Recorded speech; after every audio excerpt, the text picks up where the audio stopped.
నిన్ను గిట్లనే వదిలేస్తే ఇంకా అన్యాయాలు చేస్తావురా అని కొట్టిండ్రు సారు. గప్పుడు ఇంద్రారెడ్డి పటేలు గాళ్ళ మీదకి పులి లెక్కలేసిండు. వెంటనే వాళ్ళు నీకు మరణశిక్ష విధిస్తున్నామంటూ చంపేసిర్రు. నిజమా?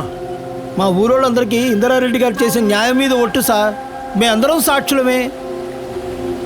పటేలు మాకు ఎన్నో చేసిండు. ఆయన రుణం గిట్లనన్నా తీర్చుకోవాలి కదా సారు. మీరు ఆడికి రమ్మంటే ఆడికొచ్చి సాక్ష్యం చెప్తాను సారు. వాళ్ళని మీరు గుర్తుపడతారా? ఆ 10 మందిని తీసుకొచ్చి నా ముందట ఉంచుండ్రి సారు. ఒక్కరిని కూడా వదలకుండా గుర్తుపడతా. ఇదేగా జరిగింది. మీరందరూ సాక్ష్యం చెప్తారు కదా?